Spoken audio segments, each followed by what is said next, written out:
Yes. I gotta get the bag. Yes. Let's go. Yeehaw. It's bull wrangling time. Who would have thunk it? Is it really true? Do my eyes deceive me? Are we really back in the compound with the Emperor, with the audio sounding freaking amazing? Yes, we are. Yeehaw. It's bull wrangling time. It's all about residual income. So we're here. Let's see. Wow, I can hear the audio too, but it's laggy. It's out of sync. Okay, wow. Well, we're back. I got a green screen. You know, I'm here in another part of the world, and it's not as fancy as my green screen back home. It was definitely not as expensive as my green screen back home, but as you can tell, it's doing the job. And because of the way I've positioned the desk and the natural light that's coming in, I have managed to make it work. Position the desk. Oh, everything sounds great. Everything sounds great. I just have this in just to make sure we're good. And I have these in, my eyeballs, to make sure that if we had 108 people watching, hypothetically, we would have more than 56 thumbs ups, because I think that's pretty standard and that's pretty basic. And I think that, you know, if this is truly a strong cult, like I think it is, there would certainly be as many likes as there is people watching the thing and blah, blah, blah. Thumbs up the ting. As you know. So let me just check one thing too. If I go, oh, it's gorgeous. Thumbs up the ting. Oh, it's gorgeous. Okay. Last episode, I apologize. Some people said that the audio of Dominic Izzo's YouTube video we were watching was louder than my talking audio. I went back and there was definitely moments where that was the case. So my apologies, and I appreciate you guys bearing with me, you know, getting set up on a different setup, on a different operating system to stream again, and rebuilding everything from scratch, you know, comes with its technical difficulties. So I appreciate you guys' patience, and I did a little sound test today. That's why I was a few minutes late to make sure everything was sounding good. So appreciate y'all. Also, would like to mention the donation goal, Marco's Grift. Dude, Dominic has already made a response to my response to his response. And I think I'm done talking about Dominic Izzo, because the dude weaves such a tangled web of alphabet soup, or I guess word salad, and just nonsense, babble, gobbledygook, gibbity gup, as what's his name, Patrick said in his video where he was dancing. Gibbity gup. Go watch that last stream if you haven't seen it. He cannot tell his ass from his elbow. You know, he says after the stream, actually, a couple people DM'd me pointing out specific things that I didn't even catch, where Dominic like straight up contradicted himself or just flat out lied. It was just crazy, like the shit he makes up. But then again, man, you know, I think I saw one video where he said that he streams like 5 nights a week. 5 nights a week. You're streaming 5 nights a week over on his like political conspiracy theory show on some underground website, Spreely TV or some shit like that. Never heard of it. What is it? You made it up. It's not even like he was like, yeah, I'm on Rumble. You know, it's like, what is it? So I feel bad though, you know. Dominic to me is like the male version of a cat lady. You know, like the stereotypical meme of like some lonely woman who just like chills there with her cats. It's like, to me, that's Dominic, you know. He just yells at his computer screen for, oh, what the hell? Where'd my background go? Oh, I know what happened. We went into the void. Dominic put a curse on us because we went into the void. He just yells at his computer screen and then the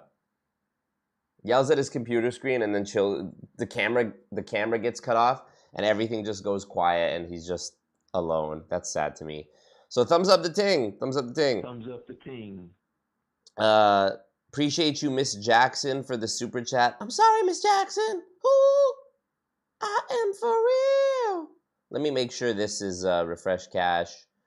Make sure the dono alert is actually popping up. Okay. Looks like it should be good. So yeah, if you want to support Marco's Grift, because according to Dominic, my entire existence on YouTube and beyond is somehow a scam to make money. Thank you, X Gonzalez. Yeah, somehow this is all a grift, and I'm scamming my audience every which way. So I don't know. I think I mentioned on the last stream, if y'all are trying to help me with legal fees, that's not what the money's going to go towards, because there's no amount of money that could ever possibly defeat the legal situations that I'm up against. But if you did want to support me and drop a bag, there was definitely a lot of expenses related to this move, paying to break contracts that I had in Canada. You know, I broke my lease 1 month early, so I still owe like 1 month of rent back home. And I'm paying, you know, when I came here, I got a place where I paid the first month's rent, last month's rent, and damage deposit. So essentially 3 months rent up front. So if you want to support the boy, Streamlabs link is in the chat. I wonder if the button will work when I press it. Hopefully it'll pop up in the chat. Yep. And bear with me also as I rebuild the background scenes in the mansion. As you can see, I only have a few. Like, I got the black and white one. I've got this screen capture one, looking like it did back home, but I haven't rebuilt all of them yet. You know, Goon Court, soon enough we'll be back in Goon Court. We'll have the office one with all the hot babes in the office. There's a bunch of backgrounds that I have to rebuild. I'm gonna have to go back to previous streams, and like, I'm sure I'm gonna forget a couple. I'll be like, oh yeah, that scene. I'll have to make a list of all the scenes. There was a Who Wants to Be a Millionaire one. There was the Island one. Yeah, I gotta rebuild everything from scratch. So appreciate you guys. David. Here for moving support. Thumbs up. Ting. Thank you, David. Appreciate you, man. Thank you for supporting the grift. You got scammed just now. So let me also shout out all the Scott's microphone in the chat, all the members, all the mods. I love seeing the chat turn green if you guys gift each other memberships. I love seeing the cult, you know, pour into each other, as they say in MLM. Ariel Carvajal, thank you for the first time super chat. Really appreciate that. Treytino, Alex, Odwin, Precious, BA, Scott's microphone with the super chat. Imagine Marco trying to get his green screen working. So true. Shifter Art, X Gonzalez, Thomas James. Look at all my green beams. Sev, Lindsay Lou. Look at all this. It's gorgeous. It's gorgeous. NPAS Stream Deck needs to be a bit louder. Yes, my liege. Yes, I shall make it louder for you.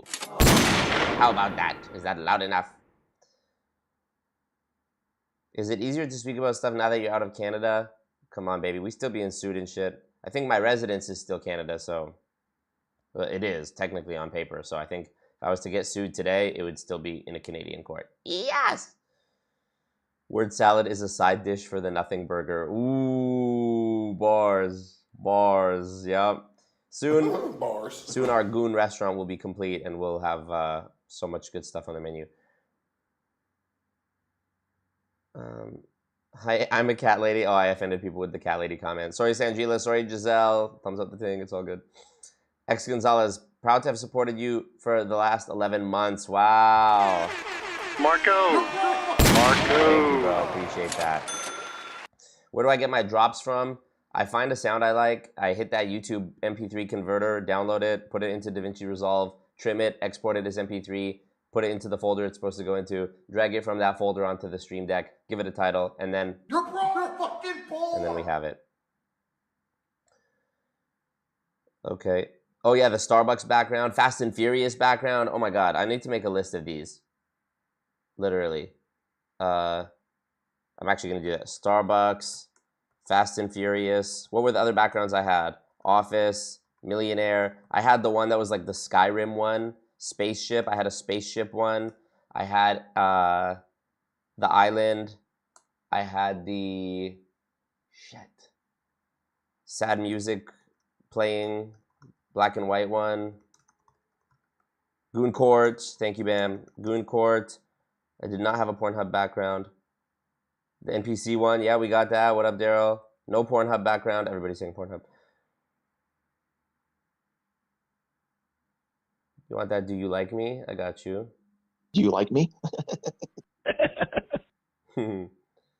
Is it better for us to be Patreon subs or YouTube? I appreciate you being both, Seb. Technically, the Patreon one gets me more money because YouTube takes a percentage of the whatever. But YouTube, if you know, YouTube has its perks too, because if you're a YouTube member, you get the green name in the chat, which Patreon doesn't give you because it's not synced with YouTube. And if you're a YouTube member, you get the access to the special like emojis in the chat. So honestly, I'm not like I'm fine with either, bro. Like I appreciate it either way. So if you wanna, it just depends what you value most. If you're a person who, based on the time zone or whatever, you can't catch the streams live and you just want to support, maybe Patreon is the way to go. Otherwise, maybe you'll want to, maybe you'll want to holla at your boy on the YouTube memberships. You never know. Okay, thumbs up the ting. How many likes? 172 watching. 99 likes? Fix it. Oh, black dots when I look on the camera? Knew I should have put my contacts on. It's because of the green screen and the light in my eyes reflecting back into the camera. Give me a moment. Give me a moment.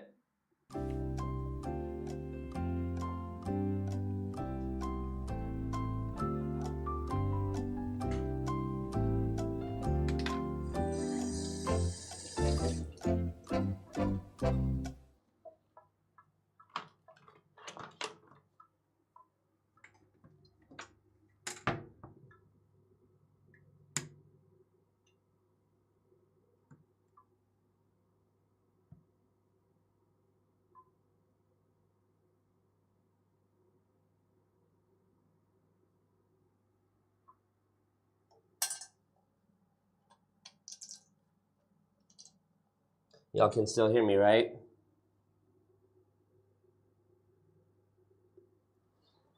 Can you hear the sound of my fingers picking up my contact lenses and putting them into my eyeball?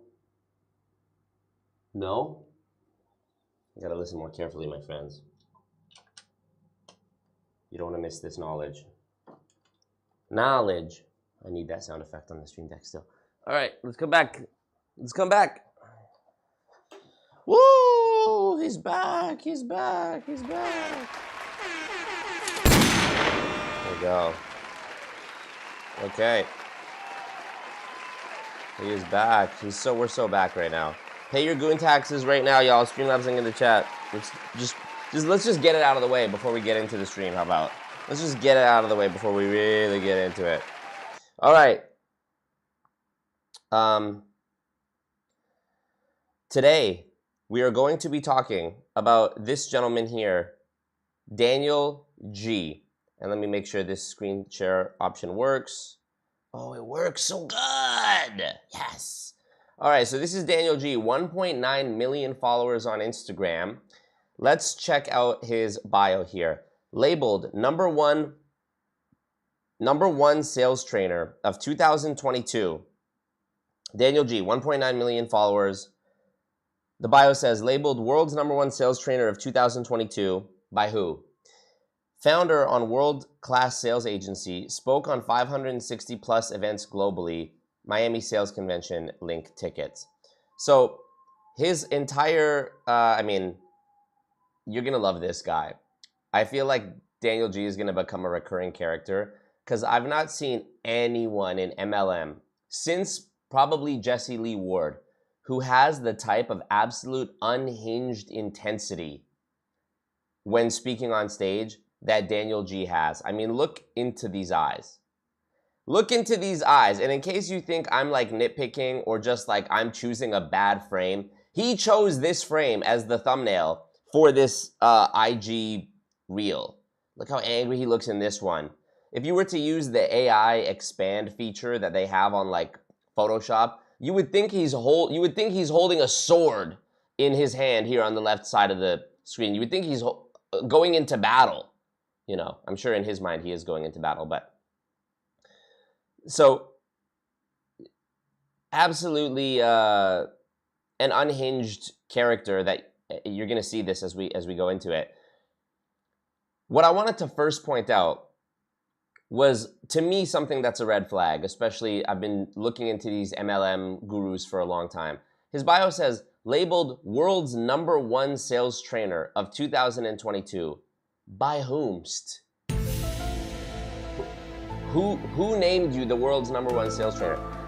I cannot tell you the amount of times that I have seen in multi-level marketing. I cannot tell you the amount of times I've gone to the bio of someone who pushes multi-level marketing and they're the #1 this or the world's greatest that. And it's just completely unsubstantiated. I saw Jessie Lee Ward many times in interviews and in speaking engagements claim that she was the #1 network marketer in the world. I've also seen other people say that. I also seen Alex Morton say that. So I can't tell you, I mean, I don't even need to like qualify this with my own experience. You yourself, I know, have probably seen, think of all the people you've seen in your life since you've been using Instagram. How many people have you seen with #1 this in their bio? It's fucking, anyone can just say anything. You know, anyone can say anything, and people in MLM take that very seriously. Anyone can say anything. My aunt is calling me. We're gonna ignore it. So let's check out, I have the #1 made it up in the world. Yep. Who's that? What? Fighting the good fight, even from afar. Go to him, Marco.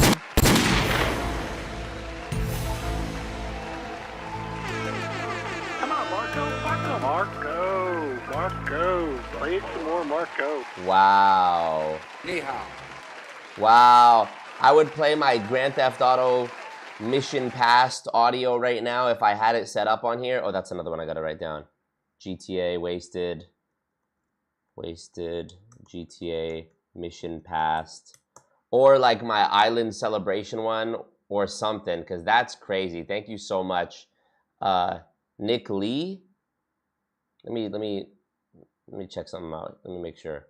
Nick Lee, is that correct? Thank you, man. Oh, no, thank you, Nicole. Nicole, thank you so much, Nicole. Wow, Nicole. Nicole came in August 6th of 2023 to drop a big bag. And she said, found your channel a few weeks ago and I've been addicted. More power to you, Marco. And now, and now here she is, January 5th, 2024, fighting the good fight, even from afar. Go get him, Marco. I mean, hello? The cult is so strong. So strong, frankly. Thank you very much. Thank you very much. I really appreciate that. Let's, you know, you're setting an example for all the goons, and I know it stokes the fire within them to be like, you know what? I should probably drop a bag. Thank you. Let me reset it. What donation? It never happened. Okay. Dominic clenching his fist like the Arthur meme right now. Yes, what up, Suckbeer Singh, Tala? My old roommate, he's good. Appreciate y'all. Thumbs up the ting. Let me refresh, see how many of y'all have betrayed me. There's 200 people watching and only 122 likes. Ah! I guess it has become more expensive to click like on the stream. Inflation, am I right? Oh, what's that? It's still fucking free? Okay, let's just watch some of this Daniel G content, why don't we? Let's just watch. Here we go. You. They leave you on read after you present it to them, and then you're trying to hit them back up, and you're like, hey, Melissa, just reaching back out to you. I know things would be super busy on your end. Hopefully you're not ghosting me or anything. Hopefully everything's okay. ladies, if a guy does it to you, hey, by the way, are you ghosting me? What the heck would you say? You sound like a bitch. What do I say to Bob? I voice note Bob. By the way, for some reason, as I'm going through the list of people that just registered, I don't know how the heck this slipped through the cracks. I just noticed you haven't been registered or we haven't partnered up yet together. And on the first call, I just remember you telling me you wanted job transition from your opportunity, bring new clients inside of your business. Let me know by the end of today at 7 p.m. Eastern if you still want to partner up and smash those fitness goals. It's okay to tell me no if it's not on your priority list. I'll close the file and we'll touch base in the next 6 months to a year. Crush you, Bob. They ciao. Done. That's it. That's how I would follow up with somebody, okay? But if somebody's ghosting you, Absolutely fucking insane. These sales trainers that you see on the internet have absolutely Dude, the audacity, the chutzpah, the hubris, the unmitigated gall of these motherfuckers on the internet. You seen that one sales trainer? You see that one sales trainer with the tight shirt this guy, Andy Elliott. You seen this guy on YouTube, Andy Elliott? I'm sure you have, Andy Elliott. When I first saw this guy, oh my God. Oh, guess what? Guess what his bio says on YouTube? Look at what his banner says. World's #1 sales training. So who's the #1? Is it Andy Elliott? Is it Daniel G? Is it Bob Smith? You know what, again, these influencers, these gurus who are gonna teach you how to sell water to a fish. I'm sorry, bro. It's just another iteration of here's how to make easy money. And I'm sorry, bro. I know my message is not sexy, but there is no such thing as a get-rich-quick scheme. The only get-rich-quick scheme is selling a get-rich-quick scheme. And, you know, just completely unsubstantiated claims, unsubstantiated social proof. I'm the world's #1 sales trainer. Wow. In the whole world? I'm pretty sure Grant Cardone would tell you he's the world's #1 sales trainer. I'm sure Ed Milet would tell you he's the world's #1 sales trainer. Andy Elliott's telling you it. Daniel G is saying it. Anyways, when I first saw this guy, Andy Elliott, on the internet, I literally thought that this guy was training like Navy SEALs. And it was for like training a salesman for a car dealership. But the intensity that he brought to the table, I literally thought he was like a soldier. I mean, look at this one. This is how you dominate a room. I can't. All right. Maybe I'm a beta. Let's just watch it. Here we go. What's your name? Nah, fucking loser. Already. What's your name? Bam, fucking loser. Let's watch. Hi. Hey, how you doing, man? Andy Elliott. Hope Dude, you can see his heartbeat through the shirt. you have the best day of your life. What's your name, sir? Cash. Cash? Nice to meet you, man. I love that name. Now let me get some money. Hey, I'm gonna bust his ass up right out the gate. What am I? Dude, that's so cringe, bro. That's so fucking... Hey, hope you have the best day of your life. What's your name? Sir, this is a Wendy's, ma'am. Can you leave me the fuck alone? What's your name? Cash, give me some money. Dude, can't make it up. What am I gonna say? My name's Andy Elliott. I'm here to give you world-class customer service and serve your family in all the highest levels that are important to you and your family. I'm here. I got you. I wish I had the lack of social awareness and the fucking main character syndrome that these people have sometimes. Just so, yeah, they're gonna clip that and say that it's proof of that I'm just jealous because I'm saying I wish I could be them. Obviously, I'm being sarcastic, but like, does one feel no shame? Does one feel no cringe? Imagine going through life and not having like a cringe mechanism in your brain. That's spooky maglooky, bro. That is spooky. Andy Elliott has some good shit to help you succeed, says JJ Aquina. I'm not saying everything, but he's solid when your employer doesn't train you. Well, you must have had not a very good employer. NPAS, world's #1 YouTube mod, so true. His nips are brick. Youth pastor vibes. The most beta. Background music starter pack. I gotta go back and read the chat later because y'all are hilarious. All right, let's continue on. Oh, by the way, did somebody drop a big bag? I think I'm seeing a big bag. How come I didn't hear the sound effect for it? Donation alert. Donor alert. Let me turn that up then. Oh shit, Chris, $13.52. Thank you, Chris. Chris says, thank you. Chris says, the #1 Marco of all the Marcos in the world. So true. I mean, Marco! that's literally true. And then Nicole again, dropping $30.32 just to round it out to a whole number in USD. Yeah! Even though it automatically converts to Canadian for me. Thank you very much. Let's go. By the way, I'm $3 away from a personal milestone. So I'm $3 away from having made $10 billion off of scamming my audience. Okay, let's. Wait, I can't even finish this. #1 store in the country, and we're going to show you why. You here for sales or service? Can I walk you over to service? Here to see someone? You here for sales? Here for sales? My man, can I help you find somebody, or do I get the honor today? See the eyes? They light up. See the mouth? See the eyes? See the eyes? Hey, my name's Elliott. I hope you have the best day of your life. By the way, what's your name? I'm gonna find you the best service of your life. You here for service? You here for service? Let me get you. Welcome to Wendy's. Let me get you a table. Oh, you're in the drive-thru? I love that car. I love that car. I love when I see people coming through the drive-thru. He's like, there's a lineup piling up with cheese. I love this guy.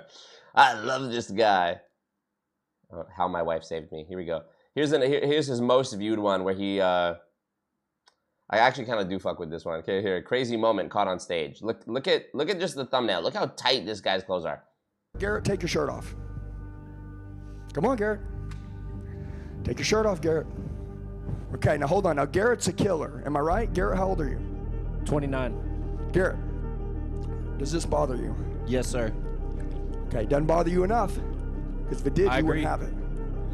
Am I right? Yes, sir. I mean it. Now, come on, put your shirt down. We don't need this. You don't need this. You got kids? Yes, sir. 2 sons. Okay.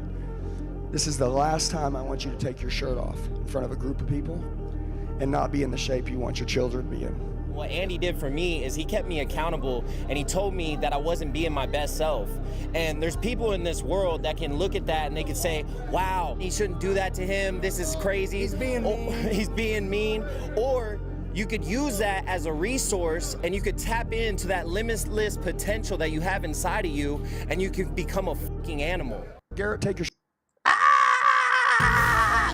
That's normally where I'd press the wasted sound effect, but you know, I don't have it set up yet. It's what up, Silicon Valley? Dude, thumbs up the ting. So look, again, MLM is all about lies wrapped in truth. He who controls language controls reality. You know, MLMs constantly, they do possess the reality stone, you know, like in Avengers, the reality stone where you can change the world around you.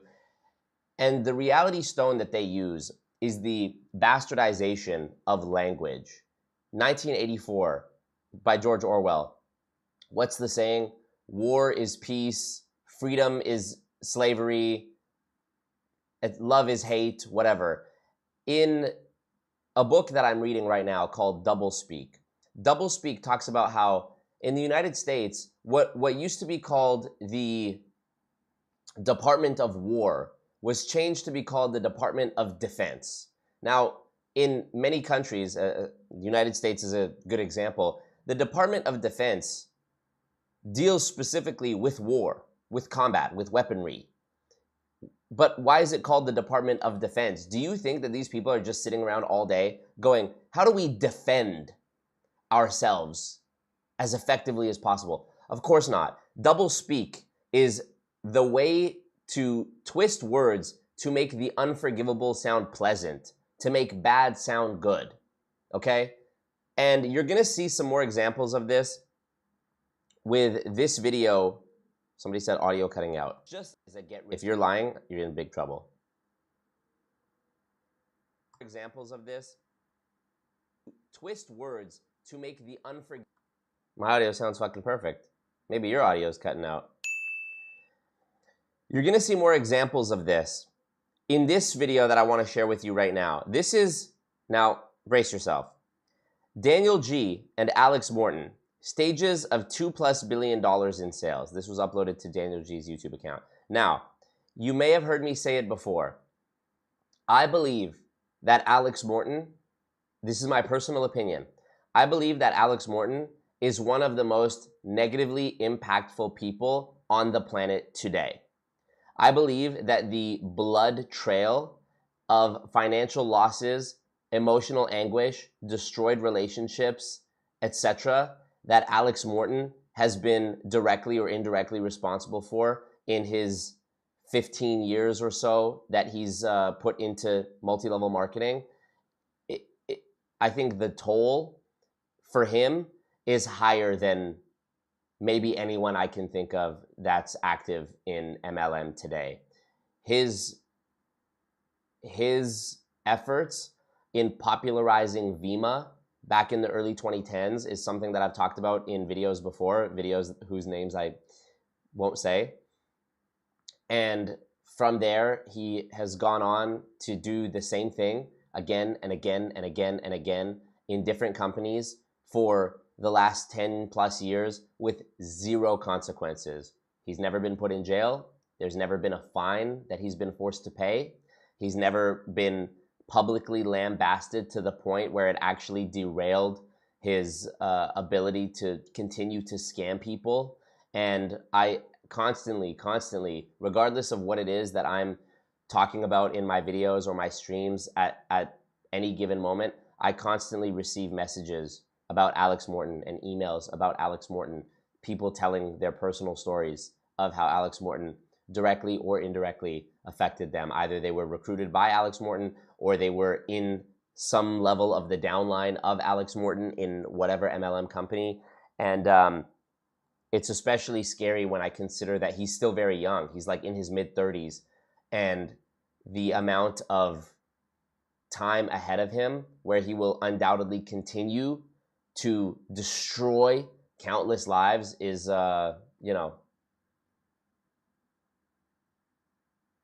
we're talking about a level of harm over the course of his lifetime if he continues with this. We're talking about a level of harm that I couldn't even, I couldn't even begin to fathom. So I thought it was quite poetic and unsurprising that Daniel G would be aligning himself with Alex Morton because, I've shown in my videos before how all these guys just take the same little metaphors and language games and, hey, does that make sense with you guys? Hey, would you agree that it's better to have a penny doubled every day for 30 days or $1 million right now? If you said a penny doubled every day for 30 days, you're right. Check this out. They all talk the same way. They all have the same nonsense little word games that they play. And in my videos, I've shown how Alex Morton's biggest mentor was Bob Proctor. Rest in piss, Bob Proctor. After 100 years, he finally fucking died. He was literally in his 90s and scamming until the very end, doing these Zoom mindset trainings and selling, his training packages for tens of thousands of dollars where he can teach you how to manifest and, the secret and think and grow rich fucking nonsense. So, that was Alex's mentor. And I'm sure Alex fancies himself a Bob Proctor Jr. who will grow up and continue scamming people well into his 90s and becoming a mentor for other people who are more novice scammers like Daniel G. So let's check out this video. Actually, before we check out this video, before we check out this video, there are two shorts that I wanna watch from Daniel G, and these are actually what put me onto Daniel G. So let's check these out here. Let me see if I can. Okay, I'm gonna go into. Bear with me a moment. Screen capture, application capture. Here we go. Bear with me uno momento. Method, window capture. Okay, preview. It's a little bit different to do this on the computer, on a Mac than it was on the PC. Preview. QuickTime.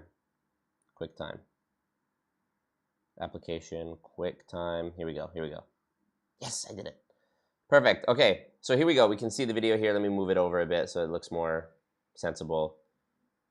Okay, and let me make it bigger. Here we go. All right, this is fucking amazing to me. Let's watch this. been educated inside of school to do network marketing. Because people just lack education. They don't understand network marketing. Then they say this objection. Is it one of the pyramids? Oh, only people at the top make money. Well, first of all, where is there a business where people at the bottom make the most money? You gotta educate the prospect. Number one, you can come inside of this business and the person that brings you in, if you sell more than them, you can eventually get paid more than them. There's not a lot of jobs like that in the world. So then I say, Melissa, inside of network marketing, you see a lot of people make this big money online. They make $60,000 a month. Our CEO of our network marketing company pays the salespeople not just based how much they sell, but also gives us marketing promotions that they don't spend in New York Times Square. Because we have an extra $45 million at the end of the year, it goes to us being the promoters of the product. That's it. Termina, that's network marketing. Never been Absolutely, completely fucking insane. I mean, the veins bulging out of his neck with this too. Like he's saying like he's delivering some sermon that is going to change the world. It is going to change the world, just for the worse, not for the better. Write this down. Write this down. So let's go back over that. I let us watch it all the way through once without interrupting it. Let's go back and point out every instance of complete, utter horse shit that we can find. Here we go. Let's check it again. Been educated inside of school to do network marketing. Because people just lack education. They don't understand network marketing. First problem. People just lack education. That's where the objections come from. They just don't know. People are ignorant. This is another way of saying they didn't get their information from me, so their information is false. And you've seen me document this in videos before. There was a company that I made a video about. I can't remember the name, but I believe the company was primarily American. And one guy who was in that video, it's so foggy to me now, I can hardly even remember it. I forget his name. And in the video, he said, you know, when people come up with these objections and say, isn't that a pyramid scheme? You sound really uneducated when you say that. Because if you really knew about business, you would never say that. Again, the first step is to go on the offensive and condescend and be like, you just don't know. Stupid little peasant peon. I make $12 bajillion a year. I'm the #1 dick sucker in the whole world. You just don't know. Let's continue. Say this objection. Is it one of the pyramids? Oh, only people at the top make money. Well, first. The next thing is classifying this absolutely correct conjecture as an objection. In sales, when you hear somebody say objection, it means that somebody is giving you friction to play like hardball with you, or to not, to not go along with what you're trying to present. It's not an objection to say the truth. If somebody is trying to purport a message that the sky is green, and I say, actually, the sky is blue, am I giving them an objection? I mean, technically, yeah, I'm objecting to the fallacy that the sky is green, but it doesn't even really make sense. Calling it an objection just puts the person who's speaking sense on the back foot, which automatically gives the person who's actually saying the truth a disadvantage. If you classify everything that the other person is saying as objections, or they're uneducated or negative thinking, notice the very subtle ways in which Daniel in this video is using this imaginary objection person, this imaginary prospect, to raise himself up and push down the intellect or the standing of whoever else he would be talking to. Let's continue. Where is there a business where people at the bottom make the most money? You got to educate the prospect. Number next one, part, next part. Business and the what did he say? The objection was, here we go. This was the objection. Is it one of the pyramids? Oh, only people at the top make money. Well, first of all, is that one of those pyramids? Oh, only people at the top make money. Okay, now listen to how he responds by not answering that question, but by saying something completely different, a complete straw man. Listen. Where is there a business where people at the bottom make the most money? You got to. Where, he says, where is there a business where people at the bottom make the most money? But that wasn't even the question that he asked himself when he was doing the voice of the other person that he was selling to. The voice of the person that he was selling to, when it went high-pitched and black and white, said, only people at the top make money. Only people at the top make money. Only people at the top make any money. The people at the top, those are the only ones making any money. And his response to that is to say, what business, where is there a business where people at the bottom make the most money? Well, that's not the problem with multi-level marketing. People at the bottom in multi-level marketing not only don't make the most money, it is proven that they lose money. And not just the people at the bottom, but 99-point-something% of all participants at every level of the chain throughout the lifetime of their involvement in the business. And of course, you'll have Dominic Izzo and people like that saying, well, how much effort did they put in? How much time did they put in? As though that contributes to the overall volatility of a business model. When census reports come out that say, hey, a restaurant has a 54% chance of failing in its first year and an 80% chance of failing within the first 5 years, whatever that the exact numbers of that are, it's around there. Do they go, well, we shouldn't really listen to this, or this might determine that storage facilities, like self-storage facilities, have like a 2% failure rate in the lifetime of their business. Does that mean that people who run storage facilities are just harder workers? Of course not. It makes no sense.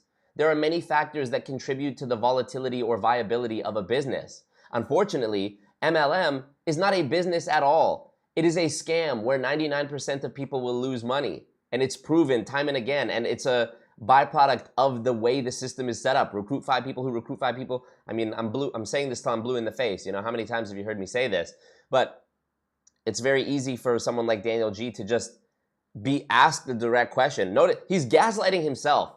He's up on stage by himself. He asked himself a question, right? Pretending to be this hypothetical like person who's objecting to himself, and then objected to himself by giving himself a straw man argument and asking and answering a different question than the one he himself asked.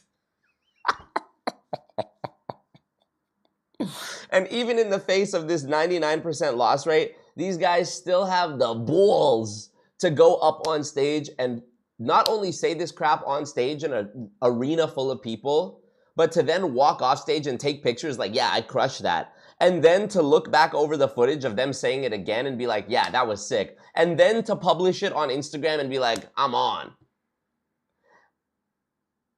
I mean, look in his eyes. The eyes, they never lie.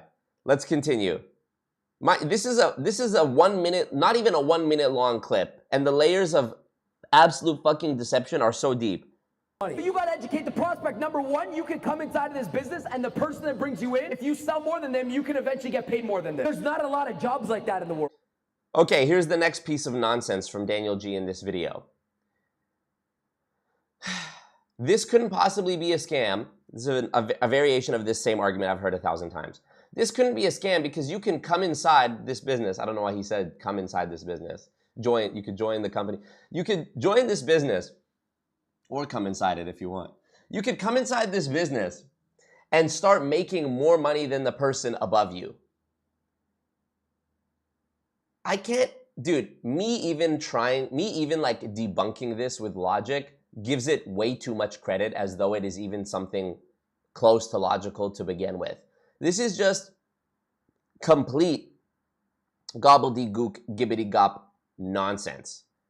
Fucking, you know where else you can also rise above the person who brought you in? A literal Ponzi scheme. Hey, I'm in a Ponzi scheme. I recruited 5 people. You want to join? Okay, sure. And then you recruited 10 people. He's literally describing the incentive of a Ponzi scheme. The more people you bring in, the more money you make. There's not a lot of businesses like that. Yeah, I wonder why there's not a lot of businesses like that, Daniel G. Because in what business would recruiting more salespeople be the priority over actually making the sales? Unless those new salespeople are the ones making the purchases, in which case the sale of the product is just used to disguise what you were actually doing this all for to begin with. Recruiting more people, aka a pyramid scheme. You gotta love it. You gotta love it. Let's continue here. We're halfway through. You in? Number one, you can come inside of this business and the person that brings you in, if you sell more than them, you can eventually get paid more than them. There's not a lot of... If you recruit more than them. Notice he uses the word sell But what it actually means is recruit. Because we already know these people in MLMs are not actually going out into the world and knocking on doors and selling and say, hey, do you want to buy my protein shake Herbalife powder? Do you want to buy my insurance product from World Financial Group? Do you want to? Of course they're not doing that. You've never seen that in your life. Of all the millions and millions of MLM sales reps that the Direct Selling Association claims to have globally, where are these people? If they're out here selling, and that's what it's all about, why haven't these people knocked on my door? Why haven't these people, I've never seen anyone from an MLM anywhere trying to actually sell. It's not like they're walking around with the product on them, setting up a little lemonade stand trying to sell their product. I've never seen that in my life. You know what I have seen? People in Walmart going, hey man, I like your shoes. By the way, have you ever thought of making extra income on the side? Or Starbucks, hey, I love your laptop. I have a whole video on my channel, an Amway, confronting an Amway recruiter, where the Amway recruiter literally tells this college student girl, hey, I love your iPad. Nobody loves someone else's iPad. You might love your own iPad, but you do not love the iPad of this random girl sitting next to you in a cafe who you don't know, a lady. Jobs like that in the world. So then I say, Melissa, inside of network marketing, you see a lot of people make this big money online. They make $60,000 a month. Our CEO of our network marketing company pays the salespeople not just based how much they sell, but also gives us marketing promotions that they don't spend in New York Times Square. Because we. Okay, this is another head scratch moment. Okay, so first of all, he says he's sort of going on a weird tangent here. People make $60,000 a month. This is, again, just flexing for no reason. Our CEO of our network marketing company. This is a head scratch moment for me because every MLM I have ever seen, and I'm sure as we go through this, I'll find videos of Daniel G saying similar things. Every MLM influencer, promoter, whatever, that I've ever seen insists that multi-level marketing is entrepreneurship. And that if you are in an MLM company, you actually own your own business. You are a business owner. And yet, all of these MLMs have a CEO. But how could you have a CEO if you are the boss? Wouldn't you be the CEO? If I was to go and open up a pizza restaurant right now in my name and paid for all the overhead and designed the menu and set the prices and painted the interior and came up with all the graphics and literally did everything myself because I'm the owner, would it make sense for me to then still have somebody above me? Well, of course not, because then you probably aren't the owner. Onward. So here we go. Our CEO of our network marketing company not only pays us for sales. Now, listen to the word salad combination of words he uses to transform the word recruit. Here we go. Of our network marketing company pays the salespeople not just based how much they sell, but not just based on how much they sell. Also gives us marketing promotions that they don't spend in New York Times. Because we also gives us marketing promotions.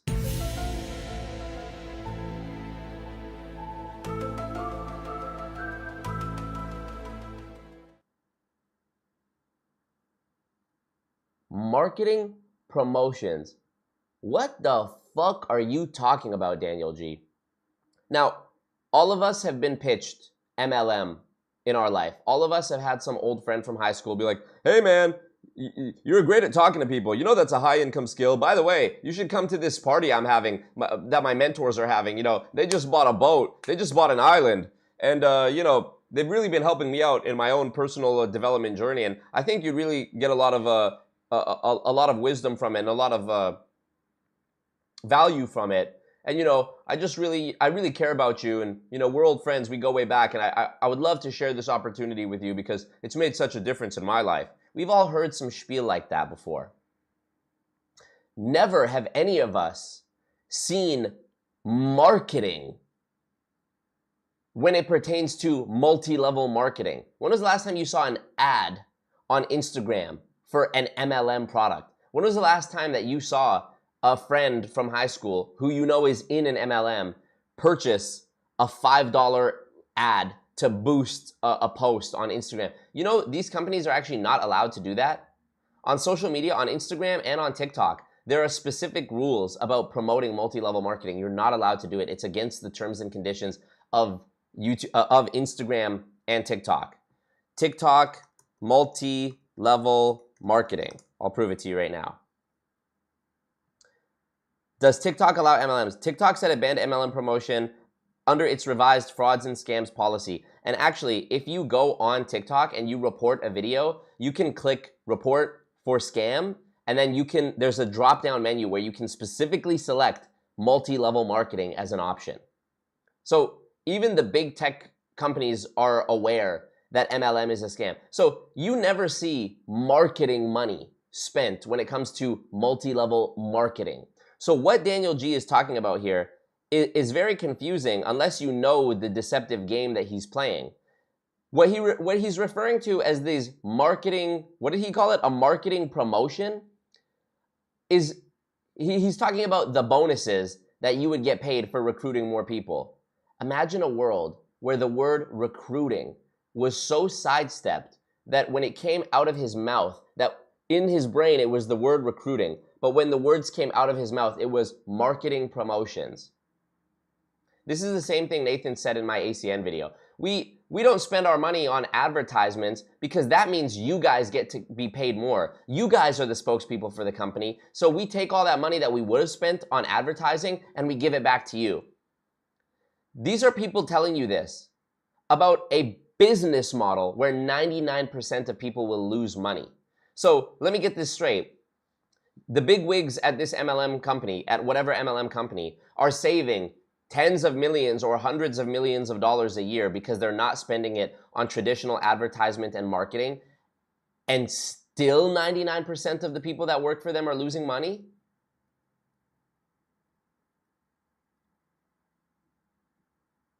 New York Times Square, because we have an extra $45 million at the end of the year, it goes to us being the promoters of the product. That's it. Termina, that's network marketing. It goes to us, the people at the top. Absolute madness. And by the way, this is one of only 2 videos from Daniel G that I want to share with you, because this guy, I mean, Daniel is truly the gift that keeps on giving. Let's watch this one. I think, here we go. We're going to have a shower after this one because this one was uncomfortable as well. This one's giving me Andy, whatever his name is, Andy Ellis or Andy Elliott vibes. Okay, hold on. Let me check what y'all are saying first for a sec. Did I miss super chats as well? I'm not hearing the sounds for some reason. Okay. Here we go. Somebody said my video is messed up. So not true. Lag, okay. Refresh again if you're having problems. Audio being weird. I don't think it is. Okay. Is it fixed? Is it good? Let me see. So, did I miss super chats as well? No, looks great on my end. Y'all are bugging. Okay. How to rise above someone who brought you in? Come inside them. So true. Come inside the business. So funny. Always stupid Marco Mooch the Goon the Shyster. So true. So true. Okay. How do I come inside the Always Marco cult? You're in it. I always think it's weird how they say inside of this business. Every MLM I've seen says that. Inside of this business, you would, if you worked at Facebook, you wouldn't say inside of Facebook. You would just say at Facebook. I've never seen a Forex Super Bowl commercial. I'm going to just say that. Funny, because there was the FTX one. Clyde says, are you still doing calls with top tier patrons? Yep, I upgraded tiers, but wasn't sure how to set it up. Yeah, message me on Instagram, bro. Appreciate you. Okay. Thumbs up the ting, by the way, too. 234 people watching and only 188 likes? Actually crazy. Okay, let's check this out. This is Daniel G, his video called When They Talk Shit About Network Marketing. Let's get them. Talk shit and they only give you those objections inside of your business, network marketing, it's because they're just not educated. Again, inside of your business. Sorry. Objections, already we're off to a good start. talk shit and they only give you those objections inside of your business network marketing, it's because they're just not educated. Your business works literally like every other sales business, like a car sales dealership. You can come in, buy the car, love the car, drive the car for a lifetime. You could come in, buy the car, love the car, sell cars, get paid a direct commission, just like your network marketing business. Or you could come in, love the car, buy the car, drive the car, sell the car, eventually one day want to open up a car dealership, and when people sell the cars, you get paid as a car sales leader. Works the exact same thing inside of network marketing. That's it. Buy the product, love the product, use the product, sell the product, and eventually build a team of other people selling the product, and you get paid. The only difference is this: big ass money inside of network marketing. Why? Because when we make $100 million at the end of the year, we don't spend $50 million on advertisement. Our CEO takes the money, puts it right back into the sales compensation plans, because we also promote, market, and sell the product, and that's how people get paid a shit ton of money inside of network marketing. Nobody can say anything after that. Nobody can say anything after that. All right, guys, the stream is over. Have a good night, everyone. Appreciate y'all. It's been good. It's been good. See you later. The layers of madness in that video too. I mean, he's echoing some of the things we saw him talk about in the other video. Let me just play Daniel's advocate for a second, okay? If it was true what he was saying, if what he was saying was true, why would everyone not be in this amazing business? It's like a sales job. It's like a car sales job, but I would make way more money because the CEO is just so much more generous because he's going to put the money that he would have spent on advertising back into my pocket. Why is everyone not doing this? That's what I would ask if I thought he was being even remotely truthful. But I know he's not. Let's go, let's check it again because there's a fair bit to unpack here. Talk shit and they only give you those objections inside of your business network marketing, it's because they're just not educated. Okay. When people talk shit, A, they're talking shit, they're giving you objections, they're just not educated.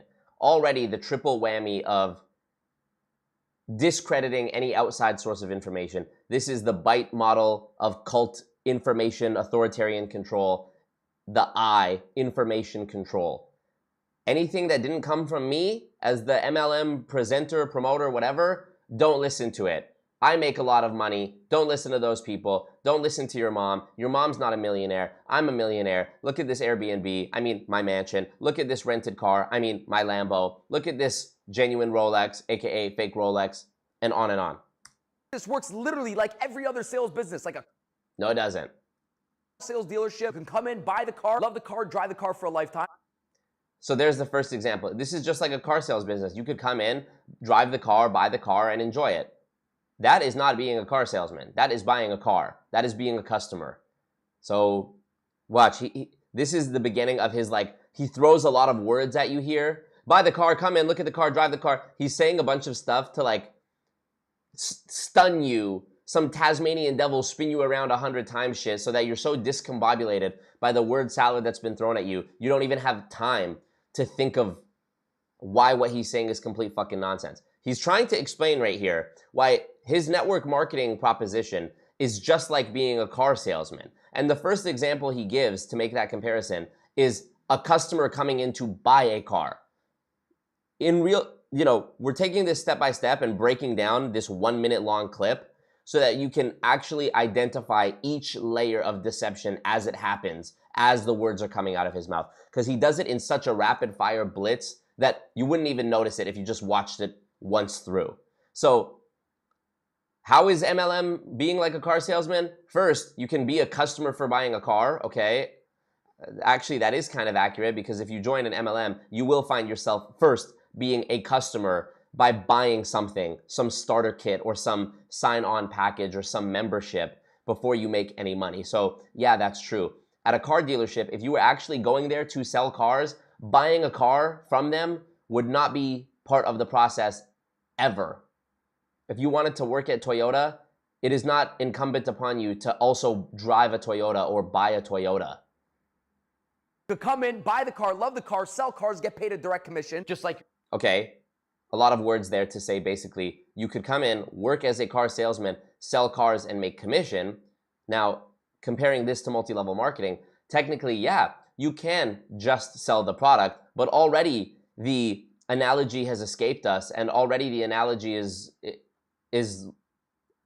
false, because in step one of that multi-level marketing opportunity where you are making sales, you first had to buy something. As a car salesman, you wouldn't have to do that. So already we're not on equal footing with our comparison. It's already a false equivalence at this point.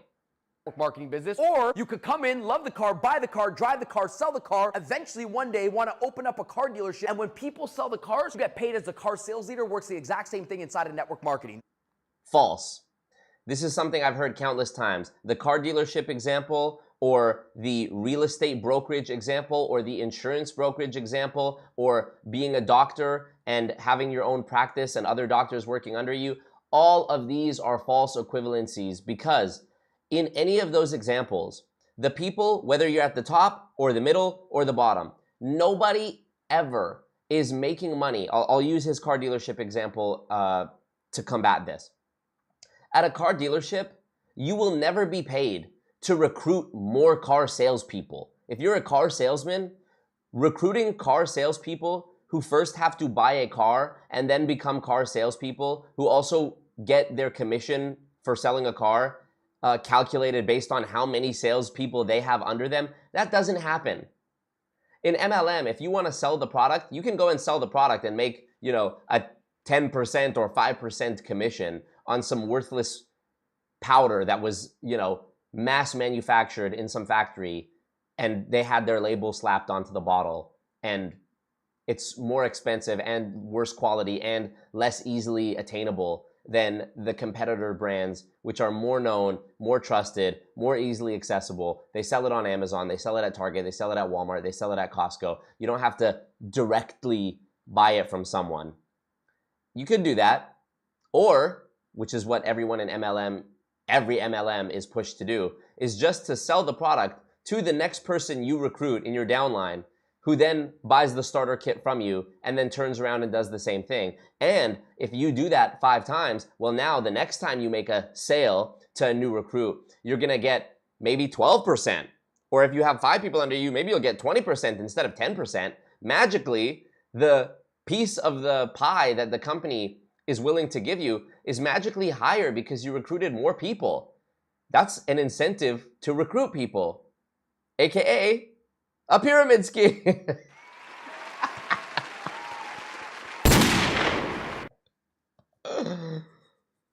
And I don't know, it just makes me laugh because it's so fucking nonsense. And look at the seriousness on this guy's face, He's so serious.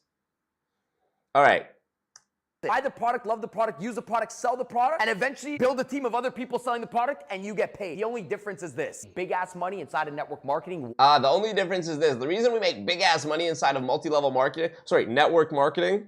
Because when we make $100 million at the end of the year, we don't spend $50 million on advertisement. Our CEO takes the money, puts it right back into the sales comp.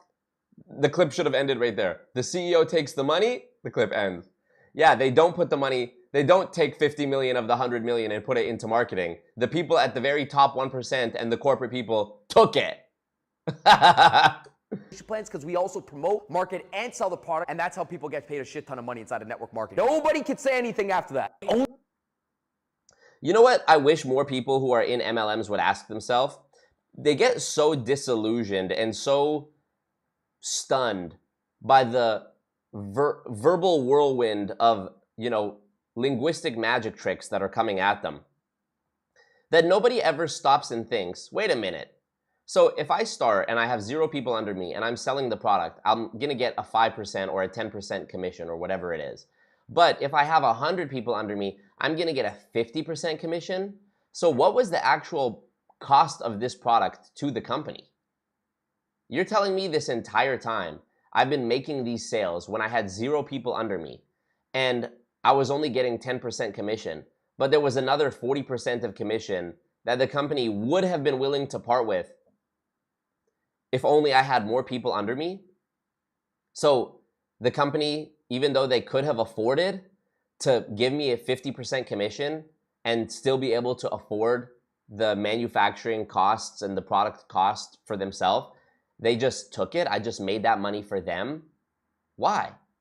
I wish people in MLM would ask themselves that more. You're making money for this company. If you can start out making only 10% of a commission, and then as you recruit more people, it can go up to, I mean, in some MLMs, you can go up to making 100% commission.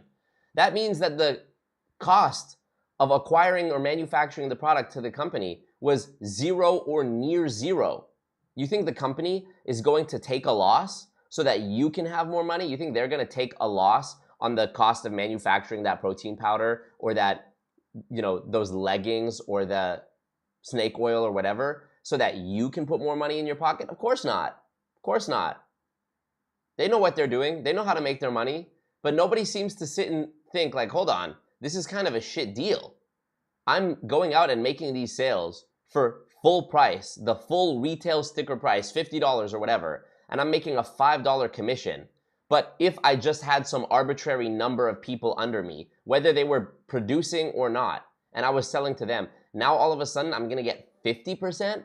So that means those first batch of sales I made when I had 0 people under me, where did that extra commission money go that I could have got? It just went back to the company. Of course they're not putting $50 million of their $100 million back into marketing, because you're the sucker that's making all the money for them any fucking ways. Why would they? You're doing it for them.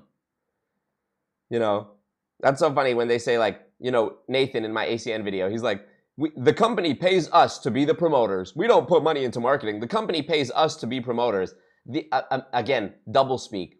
The company pays us to be promoters is another way of saying the company doesn't need to advertise because we're all being suckers and just giving them more money than we need to, than we should. And they're just making a killing off of us, buying the product that they've marked up so exponentially to be able to even have a 50% commission available to somebody at a high level of the chain means that they got it. Think about that. It means that the company at a corporate level produced the product for much less. If the product is $50 and the company is saying you could earn a 50% commission, which is $25, that means it costs them less than $25 to manufacture it. This is the most basic, like, economics 101 shit. But everyone in MLM is just so disillusioned that they, you know, they don't even think about it. And then, you know, you have people, you know, I saw a TikTok from Julie Anderson the other day, shout out to Julie, where she said, like, the most money she ever made after, like, she calculated the most money she ever made in a year giving her all to MLM was $13,000 before expenses. And then you've got Daniel G up on stage. Oh yeah, these make $60,000 a month, and when our company makes $100 million, our CEO doesn't put $50 million.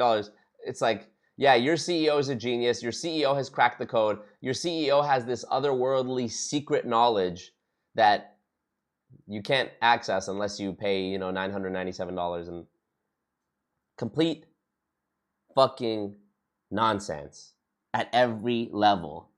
250 people watching. That ain't nonsense, baby. Streamlabs link in the chat. Thumbs up the ting. You know. Donation link in the chat. Patreon link in the chat. AlwaysMarcoMerch.com link in the chat. New merch coming soon. Discord link in the chat. It's free to join the Discord. All right.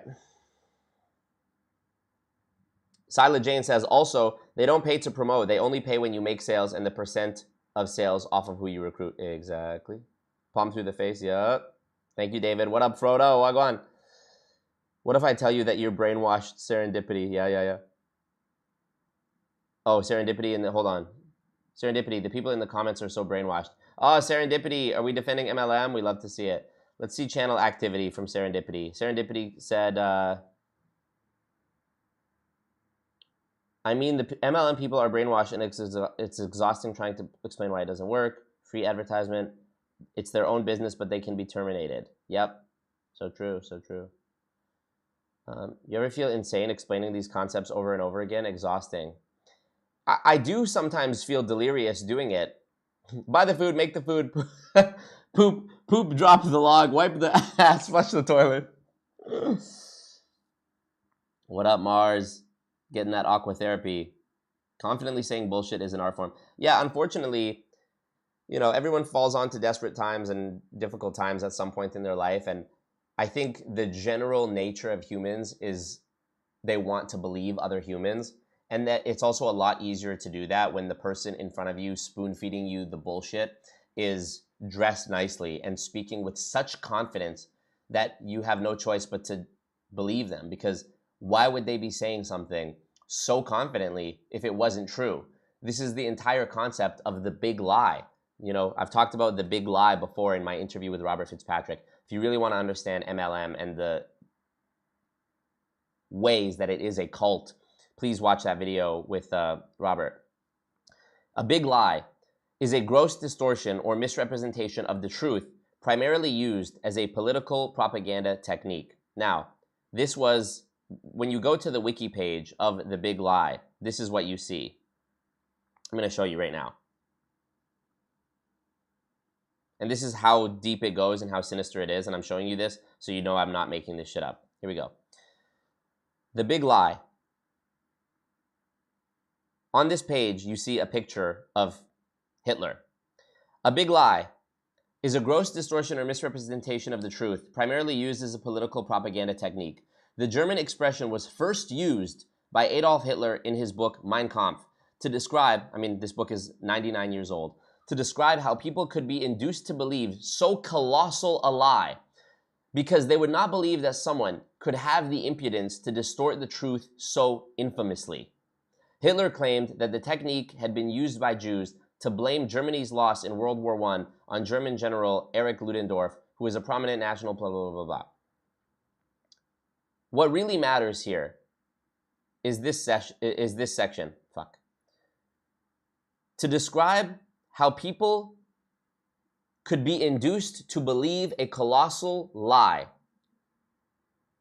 Sorry, to believe a lie so colossal, they would not believe that someone could have the impudence, the chutzpah, the balls, the gall, the audacity to distort the truth so infamously. Telling a lie so big with so much confidence and repeating it so many times that people have no choice but to just go, he must be telling the truth. That is multi-level marketing. And I'm sure I wasn't around during Nazi Germany, obviously, but history still has many examples of the big lie propaganda techniques that they used. You know, eugenics to try to say that people of a different ethnicity or people from different backgrounds were less percentage of a human being, or they were more akin to an animal because of this physical trait or another. And they're, dressing all of this false propaganda up with like, oh yeah, well, this guy's a doctor and he said it. And it was just some Nazi doctor who had an agenda, or it was just a complete lie. And they, back then there wasn't an internet for you to go and look up, opposing sources of information. I don't even think they had TV. So, to think that with all the information resources we have available to us now, it's still, the big lie is still all around us in several ways, but specifically when it comes to multi-level marketing, it's absolutely, it's stunning. It really is stunning.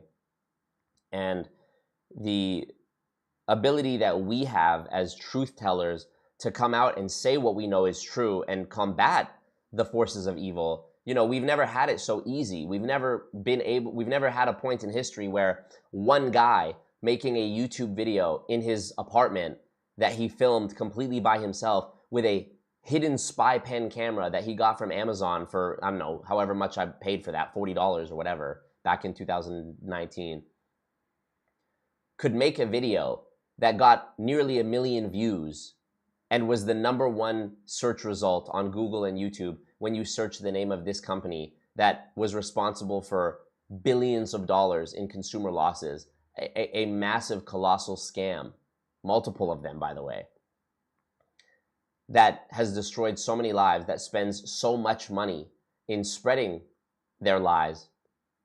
And one guy can make a video that offsets all of their propaganda. We've never had that. But also, the forces of evil have more resources now too. We see how when we start throwing rocks, they start throwing spears. And then we invent the bow and arrow, and then they invent the catapult. And then we invent the rifle, and they invent grenade launchers. And it just keeps escalating. And I mean, you're seeing that in real life with me right now, with my current situation. I have left my home country because they knew where I lived, and they were sending private investigators to my home. They knew where my dad lives. I don't even know how they found out my dad's address. And they went to my dad's home looking for me. They found out what gym I went to, probably because they were waiting for me outside my apartment one day and just followed me from the parking lot, and I didn't notice them, and waiting for me in the parking lot with video cameras and, like, you know, this is, right now it's a pretty viral thing on TikTok, the Scientology audit. And you're seeing on Scientology audit, thank you, Nick. Can't believe nobody donated to help you hit that $10 billion goal. Right, thank you. Tom Nash, what up? Marco, Wen Lambo, thank you, appreciate you, Tom. You know, in these Scientology videos, you see how these people are so closed off to the truth. You know, in Scientology, they have their own set of lingo as well. In MLM, they'll call someone who gives objections, you know, dream stealers or haters or, you know, broke mindset, broke losers. In Scientology, they have this term squirreling. And anyone who's a squirrel is someone who's, like, you know, scared to, you know, they're a negative thinker. They're squirrely. They have their own vocabulary for discrediting outside sources of information and propping up their own sources of information. And I mean, if you've ever watched any of the documentaries, like there's the My Scientology movie from 2015 by Louis Theroux. There's the, what's it called, Going Clear, the Leah Remini movie, yeah, also from 2015. And I mean, countless videos on YouTube and TikTok about Scientology. And it's crazy Scientology is still around when the claims that it makes are so nonsense. Like, it's just, you know, it's a religion, a tax-exempt religion that believes in signing a billion-year contract and some space god Xenu, and everybody's soul came out of some giant volcano somewhere in the galaxy, and we have all these little beings living inside us that we need to spend money to get out. And like, what the fuck? It's a lot less believable than what MLM does, which is tries to misappropriate business language and present itself as a business. It would be a lot easier to debunk multi-level marketing if people didn't think that it was a business or even like a business. It's a lot easier to debunk a organization or a cult that's claiming to be a religion, because all religions at their core are based on faith anyways. So there's less tangible, like, evidence, so to speak, or there's less to conjecture with or argue with when a cult is a religious cult. But in multi-level marketing, which is a commercial cult, you're stuck trying to make distinctions between the word sales, and which in MLM actually means purchases, and vice versa. Purchases means sales, and business means scam, and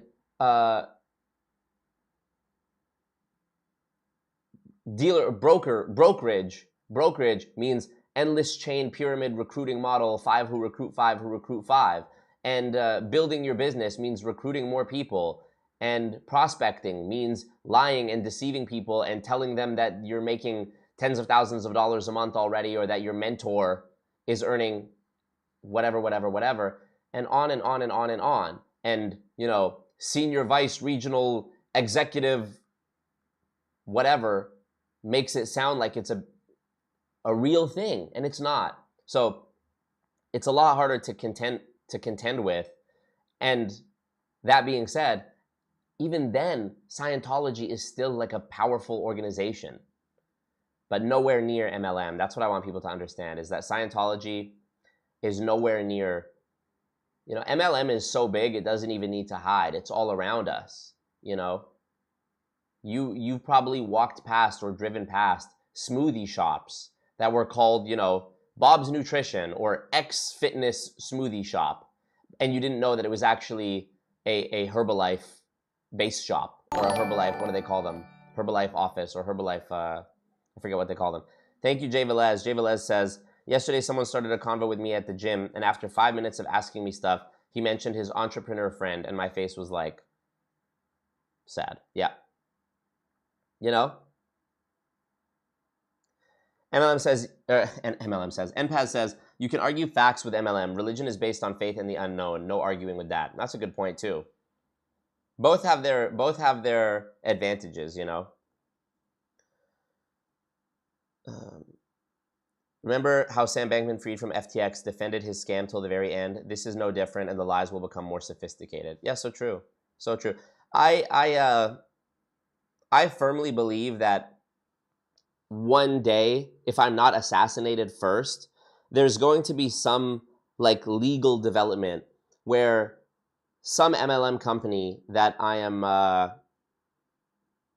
campaigning against publicly realizes that the potential losses to their company over the next 5 years or 10 years of my viral video being up out there, you know, about them, the potential losses that they would face from that video are far greater than the amount it would cost to either assassinate me or try to pay me off and buy my silence. Now, this is something I've been thinking about recently. If an MLM company did come to me and say, look, you have this video about us, you know, let's not go to court because, you know, they don't want to go to court. MLMs don't want to go to court because if you get the opportunity to depose their leaders, if you get the opportunity to request their financial statements in discovery, this is just going to have them admitting to what you're already claiming. It's going to have them showing their fraudulent practices on full display for the court. So I can see how, if I'm putting myself in the shoes of an MLM company that has been exposed by me, I can see them being like, you know what, it actually makes more sense for us to just pay this guy off because our entire business model is about perpetrating the big lie. And his video exposes our big lie or our big lies. So in order for us to continue, it's of the utmost importance to us that this video doesn't exist and isn't out there. I think the primary goal for these MLMs is controlling the narrative that's out there. How many great MLM exposés and documentaries do you think have been published that were taken down because the creator was sued? There's probably countless documentaries, if I had to guess, and we just never heard about them because the full financial might of some multi-billion-dollar pyramid scheme was thrown at an individual person. And so what I've been thinking about recently is like, you know, these companies make billions a year. It would be nothing for them to spend $5 million trying to silence a creator, even if the creator did nothing wrong, you know, just to... Anyways, my point is, I'd be asking myself, you know, do I have it in me to say no to something like that? You know, if I don't know, it's in the grand scheme, I'm looking at it and it's like this industry, if you will, has resulted in just financial losses for people over $1 trillion globally. It's so much bigger than Bernie Madoff. What was Bernie Madoff? 50 billion? I mean, 50 billion to $1 trillion. It's a grain of sand compared to the beach. And at the same time, it's such a global problem, but at the same time, $5 million for one person is a lot of money, you know? So it's tough, you know? If I got offered $5 million to shut up and disappear, you know, I don't know. I don't know how I would respond, honestly. Like I would like to think that I'd tell them, no, go fuck yourself. You know, I'm gonna see this thing through to the end. At the same time, I don't know how I would actually react because I've never been offered $5 million before. So, it's a tough one. You know, if I was to deny $5 million, I could definitely see them also being like, let's just fucking assassinate this guy. You know, we could get this guy assassinated for less than 5 million, you know? So I don't know. It's interesting. I've been thinking about that lately.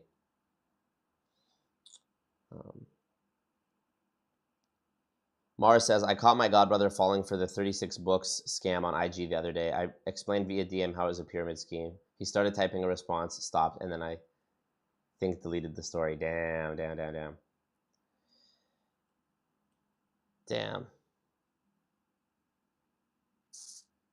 Hope he got it too.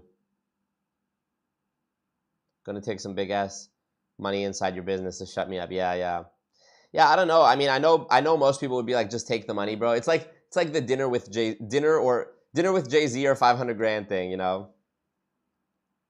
So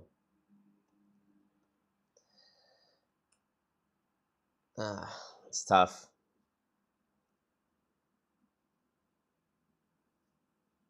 $5 million in this economy, that's 2 visits to the doctor. Tyrone says, I'm taking the bread. Yeah.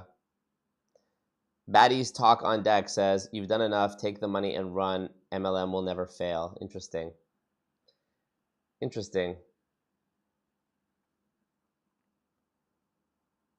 You used to have an honest fight in you, but you've become a grifter, right? Life's a bitch, you need money to live. Run them donos. Yeah. We'll repost your videos, take your money. Yeah, I mean, I'm sure that would happen too. I'm sure even if I signed some paper that said like, I'll never talk about MLM on YouTube again, and I took the 5 mil, I'm sure people, I know for a fact all of my videos have already been downloaded by others and they would be re-uploaded. So the information would still be out there. It probably wouldn't be circulated as well, but who knows? You know, we'll see. Rebecca says, you're definitely talking against the FTC. I don't know what you're saying. To take jobs with MLMs. Saying it's hypocritical for the FTC to do jobs with MLM after working there. Shouldn't do the thing you speak so ill of. Well, I wouldn't necessarily be doing the same thing the FTC is doing. The FTC is purposely and knowingly protecting the scam of multi-level marketing and playing nicely with them so that when their career is finished at the FTC, they can go and be some paid advisor or some paid consultant or paid lawyer for an MLM company. That isn't what I would be doing. I would be taking a lump sum of money and disappearing. So it's a little bit different. It's not like I would be aligning myself with MLM or working with MLM to help them like the FTC people do. I would just be basically retiring. But again, we'll see. David says 5 milli, bro. That's all it takes for you to fold. I'm just speaking hypothetically, and you know, it's a thought experiment for me. But I don't know. See if you had $5 million sitting in front of you, how much you know, what you would do. And it's also very easy for someone else to say that. I've had so many people tell me like, you know, we'll support you no matter what you do. But I know at the end of the day, deep down, nobody really gives a fuck. And a lot of people, they do give a fuck, but everyone has their own shit to worry about. And it's like, you know, we'll see. I think right now I'm of the mind that I would never bend the knee. You know, I've already gone to such lengths to continue this battle, you know, moving to another part of the world and, you know, going low key and, you know, trying to evade my captors. I've already done so much. It would take a fuck ton of money. And, you know, I want to say that there's no amount they could buy me for, but I'm also human. And like I said, I don't know how I would react, you know. I'm not trying to be one of those guys that's like sitting there watching UFC being like, I'd kick that guy's ass. It's easy to say that, but unless you've been in the situation, you don't actually know. So I can't sit here and say, yeah, I would tell them to go fuck themselves. I wouldn't take the money. I'd like to think that, but also I don't know. Anyways, it's a completely moot point. I shouldn't even gone onto this train of thought because that hasn't happened and it probably is not going to happen anytime soon. Anyways, I don't know. But anyways, it was just an idea I was thinking about. That's all. 1 million would definitely be too low. Definitely be too low. 1 million? Hell no. There's no chance. After I pay taxes and whatever, it's like, okay, I'm good for a few years. Like, I would have to invest that money so wisely and so carefully for that to do anything for me. Like, $1 million? Nah, bro. Fuck that. Fuck that.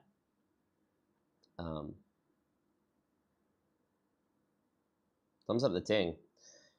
All right, last piece of Daniel G content I want to get into.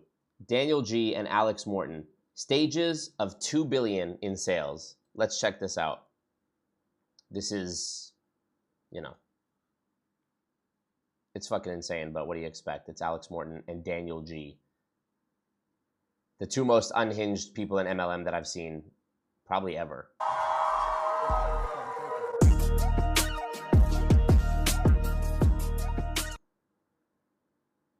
I was doing. So when I was in direct sales, I was doing door-to-door sales. You were in another company at the time promoting what was your fitness drink. Going dorm to dorm at that time, you're doing dorm to dorm. Already, and this is why I wanted to share this with you, because I watched like the first minute of this before we did the stream to see if it was worth reacting to. And the amount of doublespeak and deception that I already have noticed in this first 15 seconds is crazy. Him saying, Daniel G using this language, let me just play it in full and then I'll break it down. At the time promoting what was your fitness drink. Going dorm to dorm at that time, you're doing dorm to dorm and you're going to houses. And then after your company, it went through a dip and you were in this period, you're like, what the f do I do, right? And the whole, I remember, bro, there was so much, because in our world, it's super tight. So much animosity was coming your way. They're like, oh, you know, this guy was labeled this. You fucking heard it all. You went through all public criticism. Most people quit their business after 3 comments. And now you're in a situation where, number one, you were young. You wanted to make money. You were helping a lot of people out. You had probably a lot of people flip on you. In that moment, dude, what was your decision-making process to be like, okay, you know, what am I going to do next? How did you mentally deal with everybody? Because I think, you know, a lot of people quit their business after 5 people shit on them. What was really happening inside? What was your next move? What were you thinking? I want to know in that period, what was happening inside of your life? Alex Morton gives me the absolute fucking creeps. Okay, so the layers of deception here are many. First of all, you're like, what the f do I do, right? And the whole, it went through a dorm at that time. We're in another company at the time. So when I was in direct sales, I was doing door-to-door sales. You were in another company at the time promoting what was your fitness drink. So first, Daniel says to Alex, at the time, you were in a company promoting a fitness drink. The fitness drink that he's referring to is Vima Verve. Notice he doesn't say Vima Verve, he says a fitness drink. Then he says, you were going dorm to dorm, house to house.